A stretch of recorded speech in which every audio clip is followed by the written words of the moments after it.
Vos émissions préférées, elles sont toutes sur Radio Grand Lac. Cette émission vous est présentée par Nutrazur, laboratoire spécialisé dans les huiles essentielles par voie orale. Comment ça va? Doc Bruno parle de votre santé sur Radio Grand Lac. Bonjour à tous les auditeurs de Radio Grand Lac et aujourd'hui dans l'émission Comment ça va, qui me concerne un peu puisque ma voix est partie avec le 2024. Alors aujourd'hui, j'ai l'honneur de recevoir Daniel Françoise. Alors, il est enseignant-chercheur, maître de conférences à l'IAE de l'Université Savoie-Mont-Blanc et à l'IREJ, l'Institut de recherche en gestion et économie, membre de la chaire de recherche bien-être et santé mentale au travail avec des psychologues. Bonjour Daniel. Bonjour. Donc c'est un honneur que de te recevoir puisque tu as effectivement un CV qui est fort intéressant et toi tu t'intéresses à divers sujets, notamment le bien-être au travail. Et tu nous disais tout à l'heure hors antenne que tu avais écrit une thèse sur la méditation. Donc on reparlera de la méditation tout à l'heure, mais volontiers. Un sujet intéressant. Alors aujourd'hui, on va parler du bien-être au travail. Alors ici à Radio Grand Lac, les auditeurs savent bien que Jean-Pierre et Sandra sont forcément bien. C'est un plaisir que de venir. Alors Daniel, quelle définition pourrait-on donner au bien-être au travail ? Alors c'est difficile de définir le bien-être au travail, mais on a toute une émission pour y parvenir. Si j'inverse la proposition, le bien-être au travail, et pour faire simple, c'est être bien. Voilà. Être bien dans son travail, c'est peut-être la première question à se poser pour un collaborateur. Comment est-ce qu'on se sent bien? Est-ce qu'on a envie d'aller au travail? Est-ce qu'on est content de travailler, de faire le travail qui est le nôtre? Alors c'est un peu subjectif là comme approche parce que j'ai envie de dire entre quelqu'un qui par exemple travaille dans un abattoir à désosser des bêtes et puis Jean-Pierre qui est ici dans un environnement très agréable, et nous sommes dans un environnement agréable où travailler dans une île paradisiaque, est-ce qu'il n'y a pas des biais qui vont modifier cette perception du bien au travail? Alors c'est effectivement très subjectif. Si on va un petit peu plus dans le détail, on peut dire que c'est un état d'épanouissement et de confort physique et mental qui provoque la satisfaction, qui va induire la satisfaction du salarié.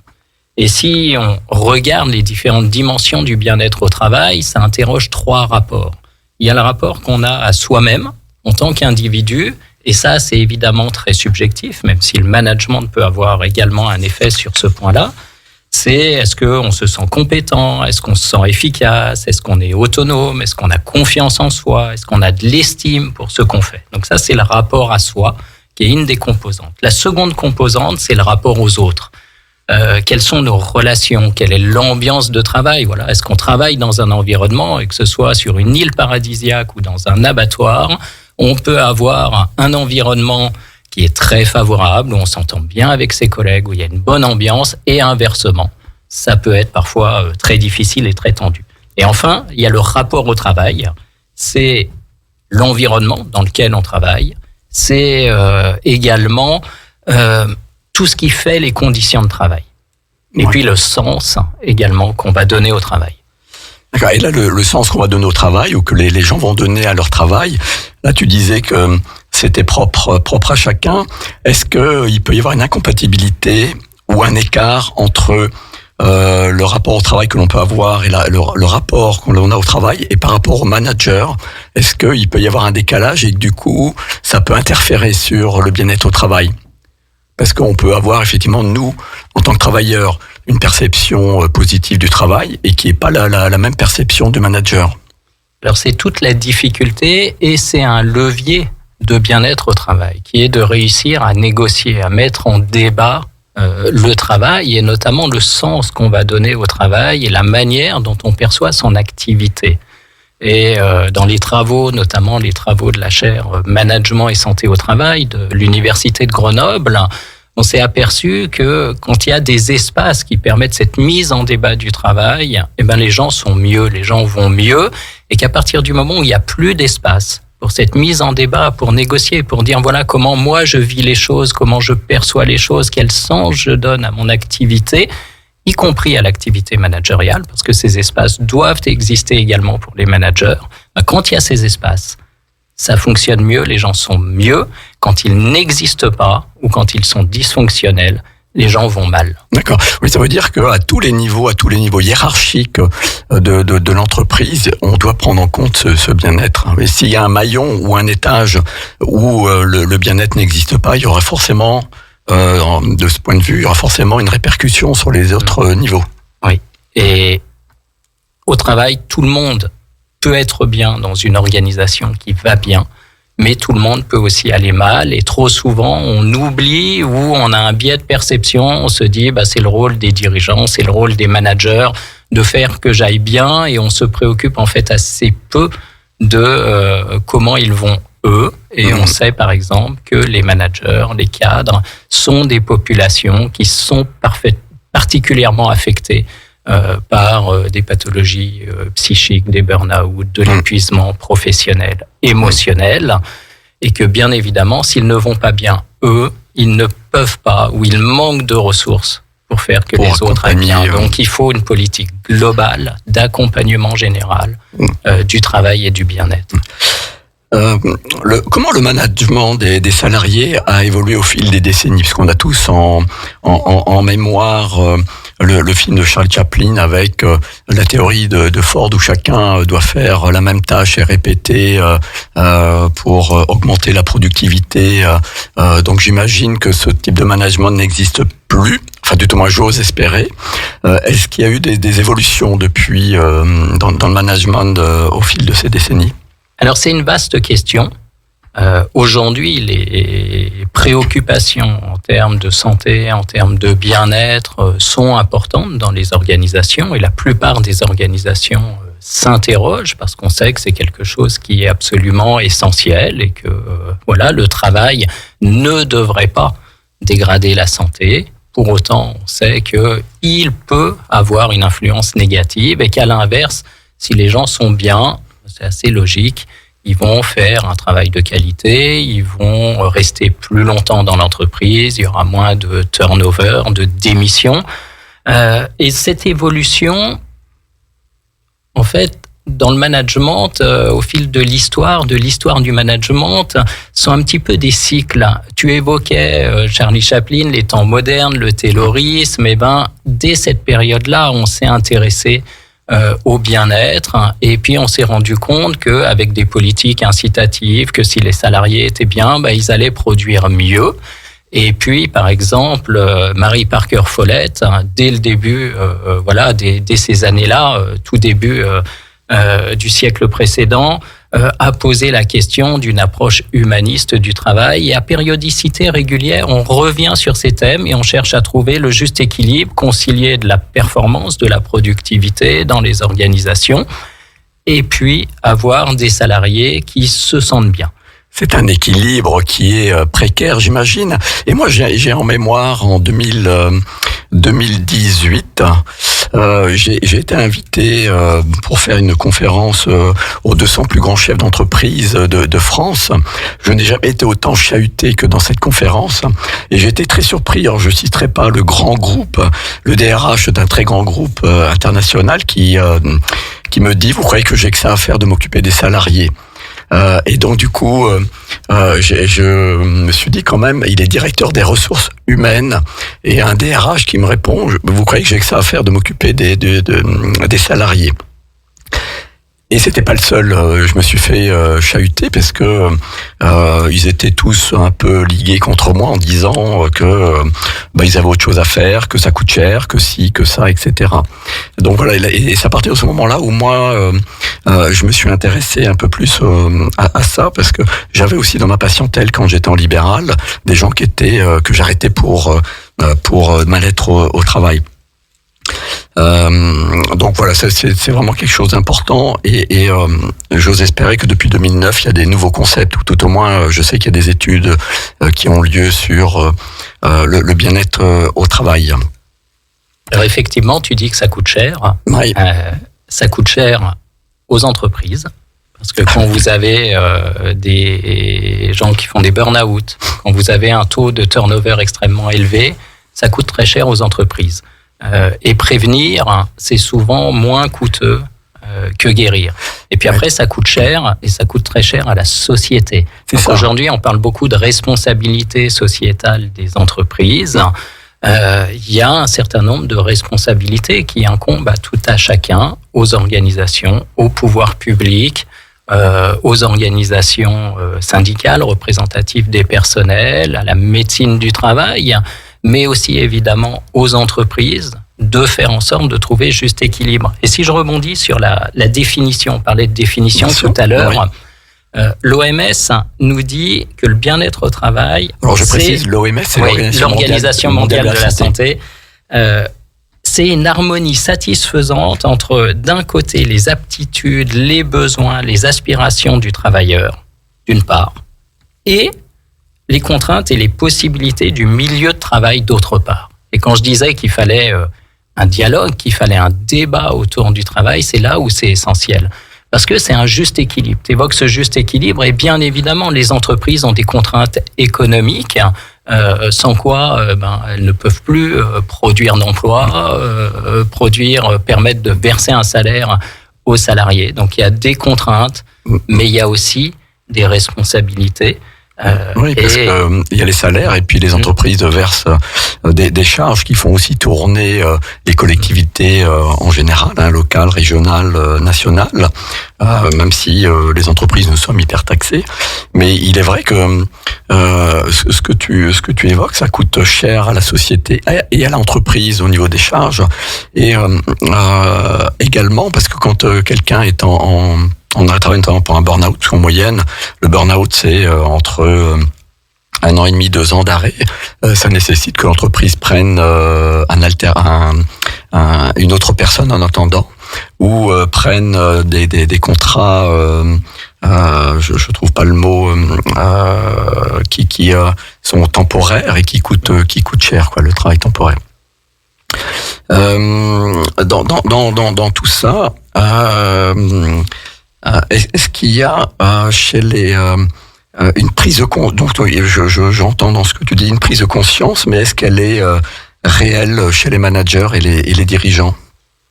Alors il y a une prise de conscience parce que on voit aujourd'hui mieux la réalité du problème avec un certain nombre de chiffres qui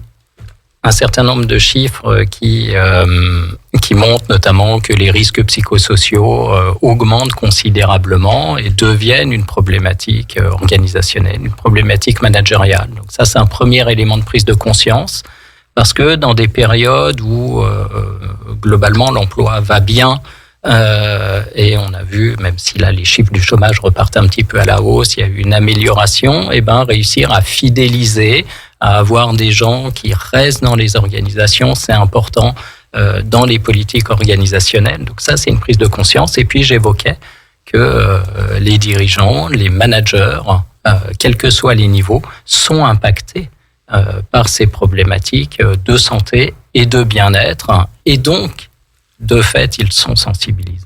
Oui, et effectivement, on en a déjà parlé hors antenne chez les managers. On a plusieurs types de managers, des managers qui eux-mêmes ont fait un burn-out et qui y sont forcément sensibilisés. Il y a ceux qui sont prévenants ou bienveillants et qui sont attentifs, et puis il y a ceux qui disent moi c'est pas mon problème, c'est le problème de la médecine du travail ou du médecin personnel du salarié. Mais que penser des entreprises, par exemple, qui mettent des espaces de jeu en place? Est-ce que ça contribue réellement au bien-être des salariés? J'ai noté que dans le studio, il n'y avait pas de baby-foot. Oui, et ça m'inquiète. Oui, alors du coup, Sandra, qui, je suis sûr, nous écoute de son lieu de vacances encore, Sandra pense à mettre un baby-foot. Moi, je préfère le flipper, mais pourquoi pas mettre les deux? Non, alors... effectivement, souvent on prend ces exemples, on montre des entreprises, souvent des entreprises très connues, avec des espaces qui sont ludiques, des baby-foot, des toboggans, etc. S'il suffisait de ça pour que les gens soient bien, ça serait très facile, on saurait ce qu'il faut faire. Ouais. La réalité, c'est que le management, c'est pas non plus du babysitting, c'est organiser le travail, c'est faire que les gens puissent travailler ensemble, de pouvoir être productif, de pouvoir faire un travail de qualité, c'est ça qui est important. Et le baby-foot, ces espaces un peu récréatifs, sont des symboles, sont des signaux. C'est une attention qu'on manifeste aux collaborateurs. Dans ce sens-là, ils ont du sens. Intention réelle ou masquée. Et là, c'est le problème de l'intention. Il n'y a que les collaborateurs qui savent si c'est réel ou pas. Mais en tout cas, ça donne une autorisation. Ça donne dire, voilà, on a le droit de se détendre, on a le droit de se retrouver dans un autre contexte. Et ça peut venir contribuer à un aspect confort, mais c'est très insuffisant. Et il y a bien d'autres sujets sur lesquels il faut travailler avant. Et sur les sujets sur lesquels on va venir tout à l'heure. Il y a forcément là depuis la période du Covid, depuis l'intelligence artificielle qui prend des proportions importantes, et ça a obligé les organisations, des entreprises, des organisations à revoir un petit peu leur modèle. Est-ce que ça a chamboulé un petit peu depuis la période du Covid et l'arrivée de l'intelligence artificielle? Est-ce que ça a chamboulé les organisations? Alors, ça a bousculé, évidemment, la vie de tout un chacun et ça a bousculé les organisations. Et probablement que nous avons avancé très, très vite sur la question du télétravail. Le télétravail, avant le Covid, était assez marginal, réservé aux cadres, à certaines entreprises, certaines organisations, publiques ou privées, ne voulaient pas en entendre parler, avaient des craintes quant à l'autonomie des collaborateurs. Ça, le contrôle, parce qu'on a été dans l'hyper-contrôle jusqu'à ces dernières années, quoi. Et on s'est rendu compte, avec le Covid, où le télétravail a été imposé, a été forcé, parce qu'on n'avait pas le choix, même si ça a été difficile, que les gens s'en saisissaient, ils ont réussi à acquérir les compétences vite et bien, et qu'aujourd'hui, ça a trouvé sa place. Alors après, on est dans une période de discussion, de négociation. Il y a beaucoup de négociations qui se sont mises en place dans les organisations pour trouver, comme toute forme de travail, un juste équilibre et puis la bonne pondération. On se rend compte que trop de télétravail, une quantité trop importante de télétravail, c'est souvent difficile à vivre pour les collaborateurs et ça pose des problèmes organisationnels. Et inversement, on se rend compte que 1 jour, 2 jours, 3 jours de télétravail, suivant les situations, quand l'activité est télétravaillable, c'est utile. Les gens l'utilisent, travaillent. Il y a assez peu de cas qui montrent que les gens ne font rien. Ça, les gens travaillent, sont derrière leur poste, ils contribuent. Et effectivement, j'ai lu un article là-dessus disant que les gens étaient beaucoup plus productifs parce qu'ils sont à la maison et du coup ils sont moins regardants sur le volume horaire et puis sont plus efficaces. Ils sont aussi souvent moins interrompus, moins perturbés, et donc ça permet dans ces espaces-temps différents d'avoir une autre qualité de travail, un autre rapport au travail, et on rend du temps aux gens. Oui. Parce que le temps qui n'est pas passé sur la route ou dans les transports en commun, c'est du temps de vie. Et c'est de la fatigue en moins. C'est de la fatigue en moins, c'est de la qualité de vie, c'est du temps qu'on peut passer avec sa famille, à faire une activité qui nous fait du bien, ou simplement à dormir plus, parce que beaucoup de salariés, beaucoup de fonctionnaires sont aujourd'hui en dette de sommeil. J'ai envie de dire que quasiment l'intégralité de la population est en dette de sommeil, y compris chez les enfants, puisque les dernières études qui ont été publiées par les organisations de santé disent que on a en moyenne, on a tous 1h30 de dette de sommeil par jour, quoi. Donc on voit bien que c'est quelque chose qui est important. Et je reviens sur le télétravail. Effectivement, ce qui est un peu reproché par certains, c'est l'isolement et le décrochage sociétal ou ce que tu expliquais par rapport aux gens. Donc on revient au fait qu'il faut trouver un équilibre. Mais la vie n'est-elle pas un équilibre permanent à trouver? Juste pour rebondir là-dessus, on est dans une problématique qui est une problématique managériale. Pas tellement une problématique technique. Les technologies, on les a, mais après, comment est-ce qu'on les intègre dans un modèle managérial et quelle est la place du manager et le rôle du manager dans le télétravail par rapport à son rôle en présentiel? C'est une vraie question et c'est quelque chose qui doit être construit. Voilà, ce qui doit être travaillé. Un dernier mot avant de faire une pause musicale. Un mot qu'on entend régulièrement, c'est l'entreprise libérée. Qu'est-ce qu'une entreprise libérée? Délivrée, libérée. Non, moi, je crois que ma carrière de chanteur est foutue. Alors, une entreprise libérée, ça serait long à définir. Pour faire simple, c'est une entreprise se dit, on n'a pas forcément besoin d'une structure managériale, hiérarchique, bureaucratique telle qu'on peut la connaître habituellement, et que les gens peuvent s'auto-organiser, peuvent se saisir de leur travail, et puis chacun avoir sa part à jouer, y compris dans le management.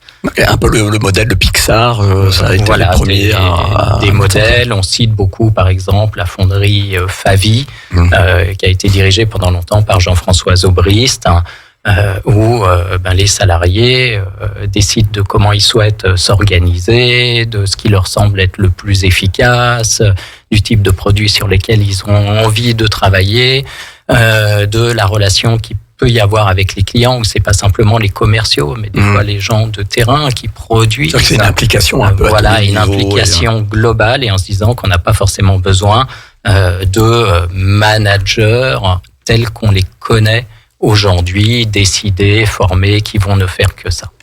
Ok, alors maintenant, chers auditeurs, nous allons faire une pause avec ABBA. Si ma mémoire est bonne, le technicien son me confirme que c'est bien ABBA. Et on se retrouve après la pause. Radio Grand Lac, écoutez-nous, on est là pour vous.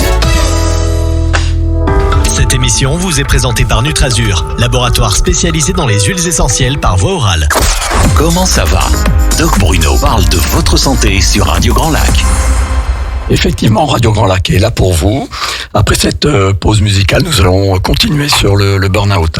Et là, nous allons parler un petit peu des pathologies les plus fréquentes en termes de bien-être au travail. Alors Daniel, je sais que c'est pas trop ton point fort, puisque là on parle plutôt de santé. Alors moi ce que j'ai, les chiffres que j'ai trouvé, c'est que le burn-out et les divers troubles psychologiques, ça représente 20% des arrêts de travail.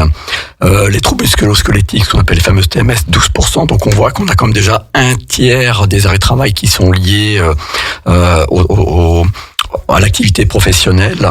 On sait qu'à peu près la moitié des arrêts de travail sont liés aux pathologies saisonnières. Mais on se rend compte aussi, il y a un chiffre qui est très alarmant, qui est un chiffre que j'ai retrouvé sur l'IFRAP. Il y a une augmentation de 52% de la dégradation de la santé mentale des managers et des jeunes actifs au travail. Et les femmes sont le plus touchées par ces deux pathologies. On a évoqué tout à l'heure que tout ça c'est un coût pour les entreprises, parce qu'elles doivent payer les salariés, les fameuses indemnités journalières. Alors c'est dégressif pour l'entreprise, mais l'entreprise continue à payer ses charges. Les entreprises doivent prendre des intérimaires qui coûtent cher. Et puis ça coûte à tout à chacun. Juste pas pour vous faire peur, mais il faut savoir que les arrêts de travail en général coûtent 28 milliards d'euros par an. 16,8 milliards pour le privé et 11 milliards pour le public. Donc vous voyez que 30% de ces chiffres sont liés au bien-être au travail. Quelque chose qui est aussi inquiétant, on a une augmentation de la consommation des psychotropes, les anxiolytiques, les antidépresseurs, les somnifères, une augmentation de 35% chez les travailleurs ces dernières années, ce qui est énorme, et principalement les ouvriers ou les employés qui en consomment. Alors on a longtemps en France été les champions de la prescription de psychotropes. Alors on n'a pas de quoi s'en réjouir, puisque on est maintenant 4e. L'Islande est en premier, l'Espagne en numéro 2, l'Allemagne 3 et France 4 et l'Italie 5e.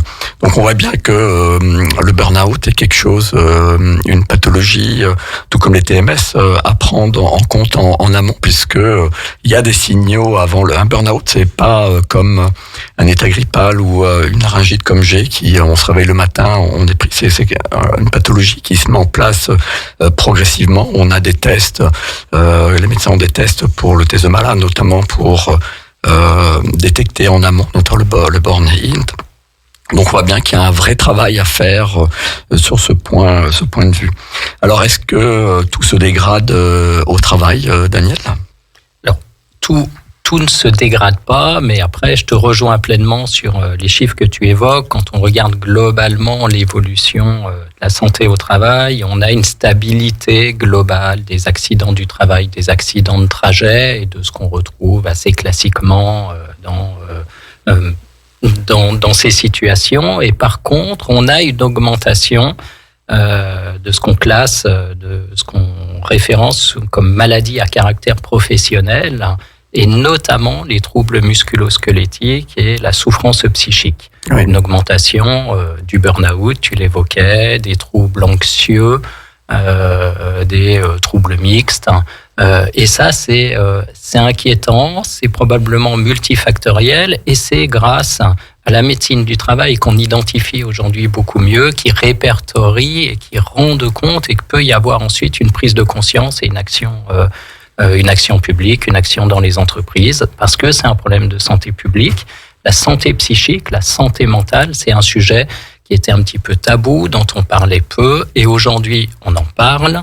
Ça devient un enjeu de santé publique, et c'est également un enjeu de santé dans les entreprises. Que les gens soient bien dans leur vie. Oui, et on en parle plus, parce que je me souviens quand j'ai démarré ma pratique, dire à un patient qu'il a besoin d'un accompagnement psychologique, psychothérapeutique, souvent les patients me répondaient mais je suis pas fou.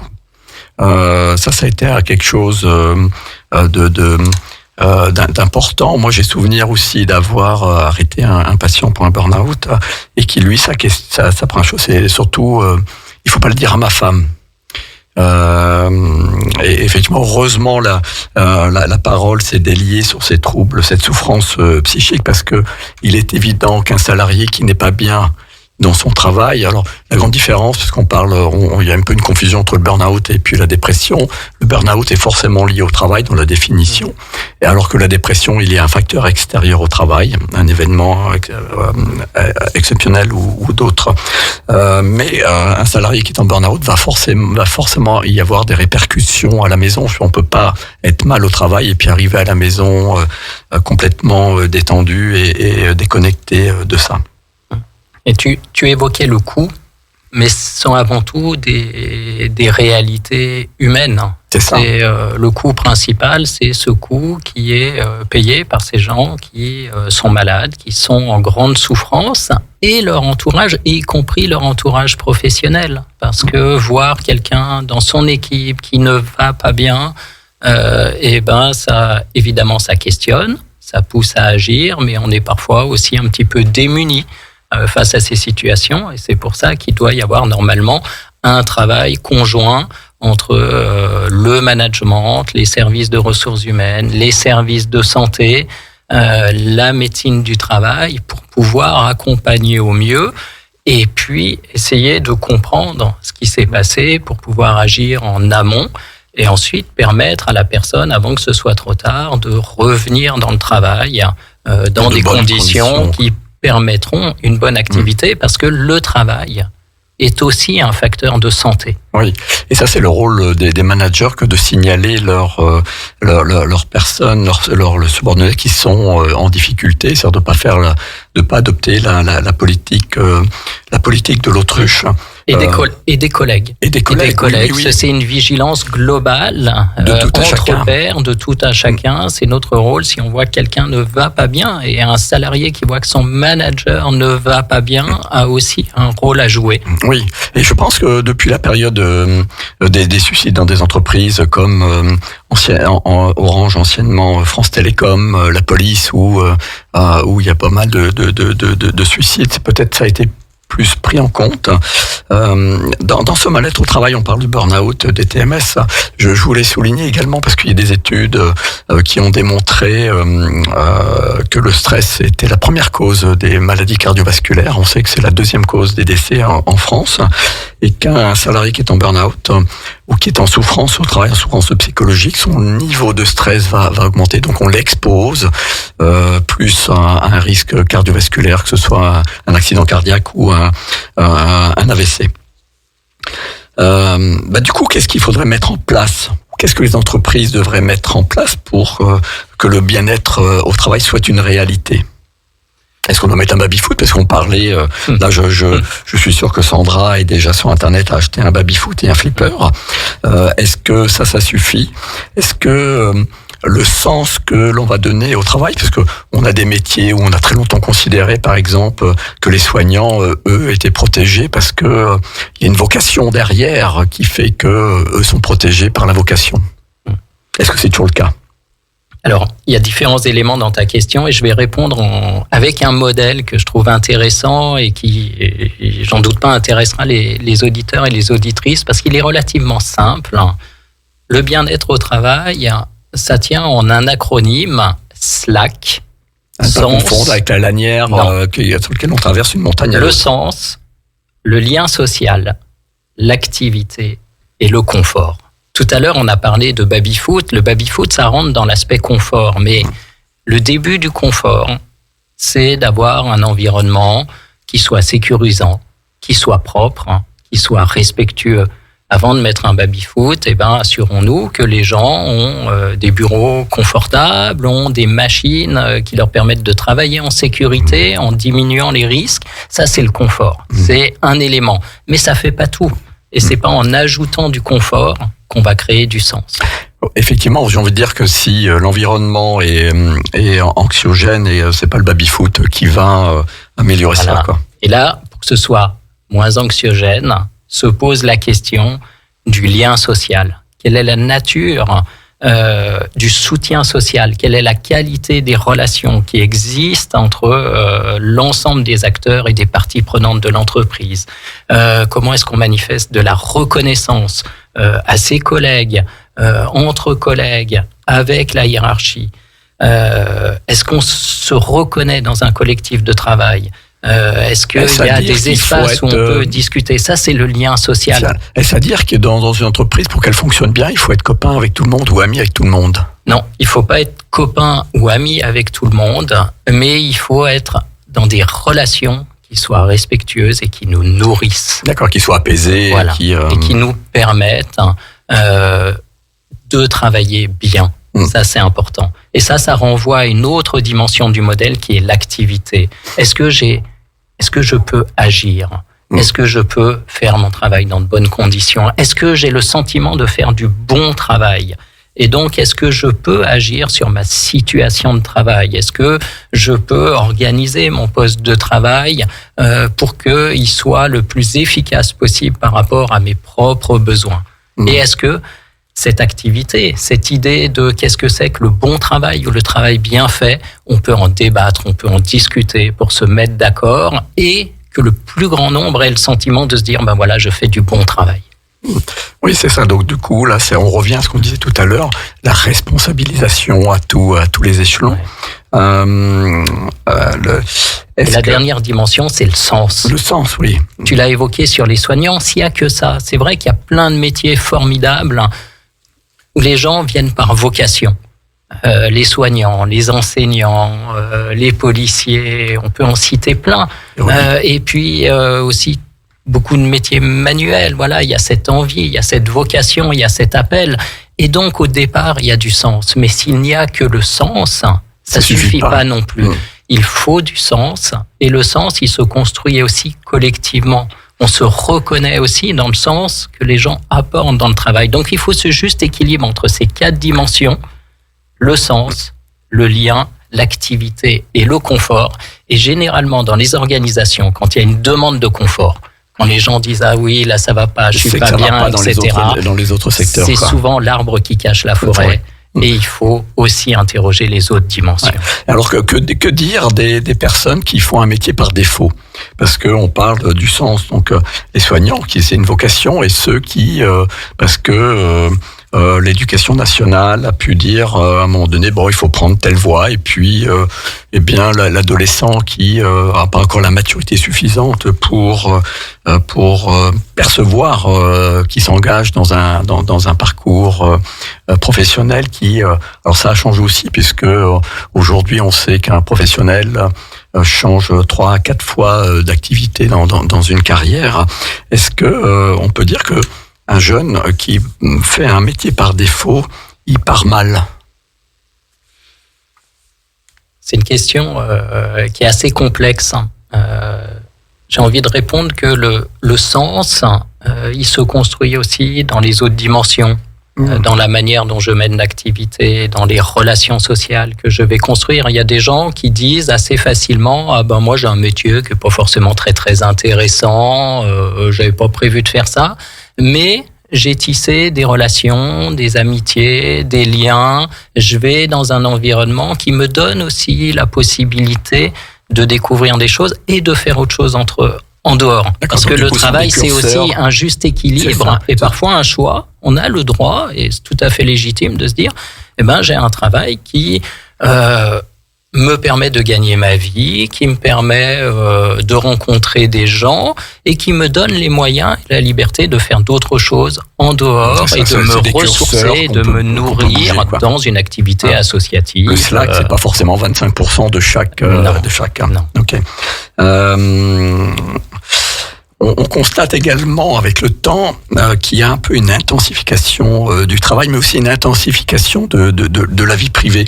Est-ce que l'hyper connexion, parce que les réseaux sociaux, on voit bien, il faut être beau, il faut être bon, il faut être fort, il faut avoir des abdos, il faut. Et est-ce que du coup, on n'a pas un risque avec tout ça, l'ensemble entre le travail et l'activité professionnelle, qu'on ait un débordement sociétal qui va épuiser encore plus, hein. Christophe André évoque beaucoup cette question de l'estime de soi.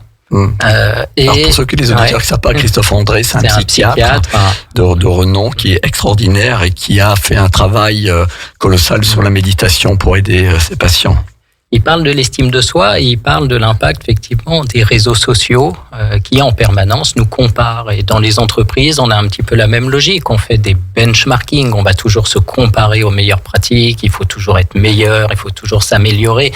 Et quand on regarde ces chiffres sur la souffrance psychique, les troubles musculo-squelettiques, il y a effectivement une intensification du travail dans le travail, mais il y a globalement une intensification de la vie. Il y a des logiques dites d'hypermodernité où il faut toujours faire plus, une recherche d'hyper-performance, il faut faire plus instantanément et toujours mieux avec les mêmes moyens, et ça c'est dans nos vies de tous les jours. L'instantanéité, voilà. Et c'est l'hyperconnexion à tous les outils numériques qui fait que quand moi je le vois chez Nutrazur, quelquefois je reçois un mail et dans les 30 secondes j'ai un coup de téléphone disant t'as pas répondu au mail, enfin vous avez pas répondu au mail.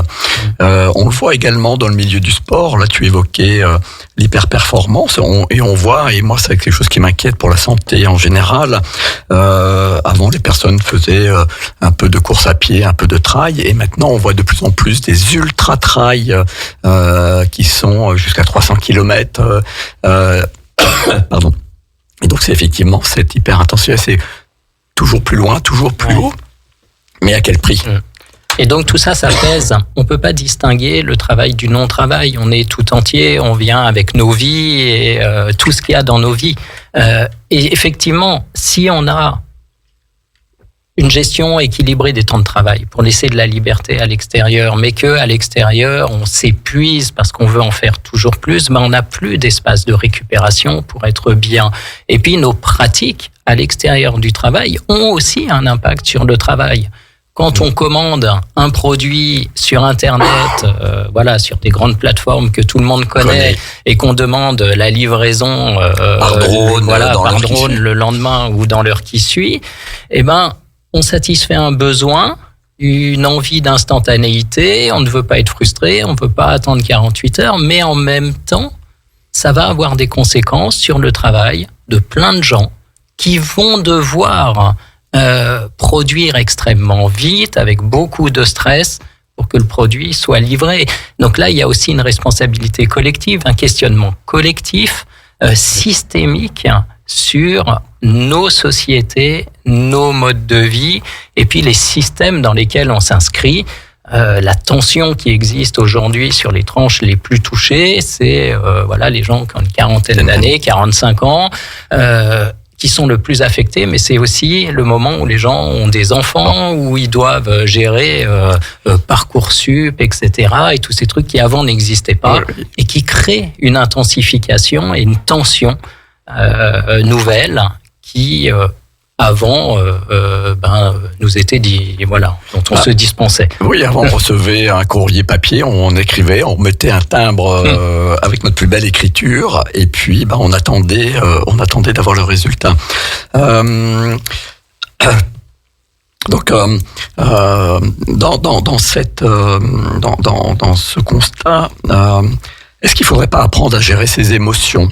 Qu'est-ce qu'on pourrait faire pour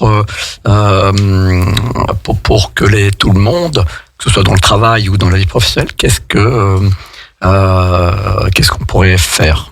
Alors moi, je vais rebondir sur ta thèse qui est sur la méditation. Est-ce que tu peux nous parler de la méditation? Parce qu'on a parlé de Christophe André qui a beaucoup œuvré là-dessus. J'invite tous les auditeurs à taper dans un moteur de recherche. Vous aurez plein de vidéos de méditation de Christophe André. Alors, il y a plusieurs leviers. La méditation en est un. Derrière, il y a l'apprentissage de toutes les compétences psychosociales, la régulation émotionnelle, la gestion du stress. Alors souvent on dit oui, mais alors si on demande aux gens de méditer, on va rien changer dans les organisations, on va demander aux gens de se débrouiller avec leur stress et avec la tension. C'est absolument pas le cas. Non, ça doit être dans le cadre d'une politique globale de gestion dans les entreprises.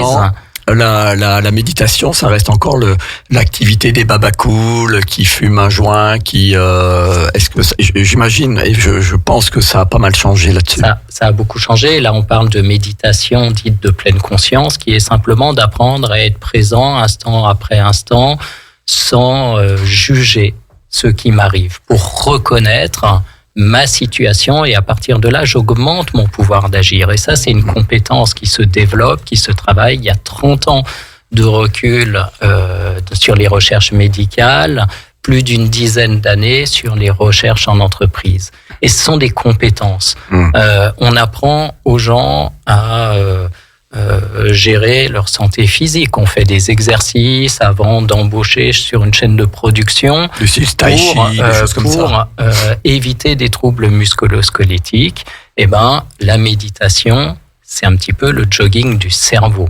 C'est pour être dans un bon état d'esprit et pouvoir ensuite prendre les bonnes décisions. Et moi, les expériences que j'ai pu mener, notamment sur des cadres dirigeants, on se rend compte que même si on ne parle pas de management, le fait de les former à la méditation de pleine conscience, ça les questionne sur leur rapport au temps, sur leur rapport à l'immédiateté, sur la délégation, sur la place qu'ils laissent aux émotions, les leurs et celles de leurs collaborateurs dans les actes de management, et que ça transforme le management et ça transforme leur manière de manager, et, je le précise, d'une manière qui est tout à fait positive. Alors, c'est pas miraculeux, mais c'est un élément qui peut trouver sa place, de même que d'autres types de formations, par exemple pour apprendre à réagir quand on a quelqu'un qui va très mal. Voilà, ça fait partie des choses qu'on peut apprendre et qui sont utiles dans les entreprises. Et la méditation, effectivement, je pense que avant un baby-foot, ce serait bien effectivement de pratiquer la méditation de pleine conscience au travail. Et j'invite les auditeurs, s'ils ont 5 minutes devant eux, de lire la thèse de doctorat en pharmacie de Madame Petit, Chloé, qu'elle a soutenue en 2017. C'est les bienfaits de la méditation dans la gestion du stress et son impact sur la santé. Alors elle démontre dans sa thèse que la méditation, ça diminue le cortisol. Or on sait que le cortisol, un excès de cortisol, on devient une pile électrique et on s'affaiblit. Ça régule le système neurovégétatif autonome, pareil orthosympathique. Et puis, je vais citer un de ces paragraphes. La pratique méditative active la sécrétion dopaminergique, sérotoninergique et GABA énergie, ainsi que la production d'endorphines. Une pratique régulière augmente les niveaux de ces neurotransmetteurs qui sont de véritables stabilisateurs de l'humeur. Donc on voit bien que c'est important. Elle entraîne la libération simultanée de ces neurotransmetteurs, quelque chose qu'aucun médicament ne peut faire. C'est comme un docteur en pharmacie qui dit ça. Le pharmacien, il est plutôt vais pas me faire que des amis en disant ça, lui préfère vendre du médicament. Et tout cela sans effet secondaire, parce que l'avantage de la méditation, c'est qu'on n'a pas les effets secondaires, par exemple des psychotropes. On sait que les benzodiazépines, et je n'apprends rien aux auditeurs, et je suis pas dans la théorie du complot, on sait que la consommation de benzodiazépines favorise les maladies, les troubles cognitifs, notamment de type Alzheimer. Donc d'avoir une technique qui est sans effet secondaire, c'est important. Donc on comprend donc bien que la méditation peut être très efficace chez les patients souffrant de dépression. Et en plus, elle réduit les risques cardiovasculaires, elle diminue l'hypertension, elle augmente l'immunité et elle augmente la mémoire. Donc méditer, c'est pas rien. Et c'est pas facile. C'est quelque chose qui s'apprend et ça n'est pas quelque chose de confortable. En quoi ce n'est pas confortable ? Parce que ça nous connecte à une réalité que souvent on met de côté ou qu'on refoule. Et notamment, ça nous connecte à nos émotions, chose qu'on n'a pas forcément appris à faire. C'est plus facile à mettre dans le placard, quoi. Et parfois à des émotions qui sont pas forcément agréables. Mais le fait de les reconnaître, et là on est vraiment dans la troisième vague des thérapies d'acceptation et d'engagement, c'est le premier pas pour pouvoir s'en saisir et se dire qu'est-ce que je fais par rapport à ça, individuellement, collectivement. Et donc c'est aidant. Et dans le milieu du travail, tu faisais référence à la santé, aux troubles dépressifs, où on sait qu'il y a une action de la méditation qui est extrêmement intéressante et très étudiée dans les hôpitaux universitaires. Si on regarde dans le domaine du travail, la pratique de méditation de pleine conscience a un effet très significatif, très important sur la diminution des symptômes de burn-out. Et dans le cadre d'une étude dont les résultats sont à paraître, qu'on a menée avec l'entreprise Air France, on se rend compte qu'on a non seulement une diminution des symptômes de burn-out, mais aussi une augmentation de l'engagement. Donc on peut avoir le meilleur des deux mondes, on peut avoir des salariés engagés, mais qui se maintiennent dans une zone où c'est tout à fait soutenable, parce que justement, ils vont mieux comprendre leurs limites et aussi plus interroger les limites des collaborateurs, de leur entourage et de l'organisation. Une question toute bête qui me vient, pourquoi on n'impose pas la méditation dans toutes les entreprises ? Est-ce qu'on peut imposer le jogging à tous les collaborateurs ? Non, mais le sport, effectivement, voilà, c'est une excellente réponse. On peut recommander, on peut promouvoir, on peut inciter, on peut proposer des espaces. Après, c'est difficile d'imposer. C'est aussi un rapport à soi. C'est une prise de conscience personnelle aussi. Et les gens sont aussi dans des temps, dans des périodes où ils vont se dire, c'est le bon moment pour moi pour aller vers ça, pour expérimenter. Et puis d'autres reconnaissent que c'est pas le bon moment. Et puis il y a aussi des contre-indications. Là, je reprends sur les aspects médicaux. Quand on déploie ce genre de programme en entreprise, il faut le faire avec des gens extrêmement bien formés, qui sont rattachés à des associations internationales qui donnent toutes les garanties. Et avant d'intégrer un programme, il y a un questionnement. Et il y a des gens à qui on peut dire, ça n'est pas le bon moment pour vous, parce que vous êtes dans telle situation. Et là, il faut plutôt un accompagnement autre. Et donc, ne suivez pas le programme. Vous pourrez le faire dans un autre temps. Et donc là, il faut être très prudent, parce que sinon, on peut avoir des effets contre-productifs, voire graves. Oui, avec des décompensations graves. Et une dernière question pour terminer cette émission qu'on a débordée un petit peu. Est-ce qu'il y a des formations en premier secours en santé mentale ? Oui, je disais qu'il y a différentes formations qu'on peut suivre. Et aujourd'hui, en France, on déploie les premiers secours en santé mentale. Et c'est quelque chose qui mérite d'être déployé très largement. Exactement comme les gens sont formés aujourd'hui dès leur plus jeune âge et puis dans beaucoup d'entreprises au massage cardiaque. Voilà, quelqu'un a un accident, fait une chute, fait un malaise, on connaît les gestes, on sait comment il faut réagir pour que la personne soit prise en charge le plus vite possible et le mieux possible. Il y a un programme de formation, Premier secours en santé mentale, qui propose la même chose quand on est face à quelqu'un qui a des symptômes de mal-être, de souffrance, ou quelqu'un qui à un moment fait une crise, on parlait de décompensation, et dans un état de crise. Et ben, comment est-ce qu'il faut réagir? Comment est-ce qu'il faut se positionner? Qu'est-ce qu'il faut faire et ne pas faire? Et ce qui est très important, c'est de dire, comme pour les premiers secours, on ne se substitue pas aux soignants. On met en place le cadre qui va permettre aux soignants et aux experts la prise en charge la plus rapide et la plus adéquate possible en leur donnant toutes les informations et en leur permettant d'arriver. Et du coup, les entreprises, comment elles peuvent, là c'est quelque chose de très pratico-pratique, comment les entreprises peuvent avoir accès à ces formations? Parce que je sais que c'est quelque chose que vous travaillez à la chaire de recherche, mais comment concrètement les entreprises y ont accès? Est-ce qu'ils t'appellent, ils te disent... Alors, c'est un programme national, il y a un site national sur lequel il y a PSSM France, j'ai pas l'adresse exacte, mais on trouve très facilement sur lequel il y a toutes les informations. Et aujourd'hui, moi j'incite vraiment toutes les personnes qui ont des plans de formation, qui ont des crédits, à utiliser ces crédits pour faire cette formation. Et aux entreprises, nous c'est le cas à l'Université Savoie-Mont-Blanc, de proposer ça très largement à leurs salariés. Alors, ce que je propose, c'est qu'on mette le lien sur le Facebook de Radio Grand Lac, que tu pourras communiquer. Ouais, volontiers. Eh bien, cette émission arrive à son terme. Je te remercie, Daniel, de ta participation. C'était riche d'enseignements et très, très intéressant. Et je remercie tous les auditeurs, les auditrices de nous avoir écoutés. Merci à tous d'avoir écouté Radio Grand Lac. Et puis, on se retrouve le mois prochain pour parler ménopause avec mon ami le docteur Jennifer Flandrin. Voilà, je vous souhaite à tous une belle fin de journée. Radio Grand Lac.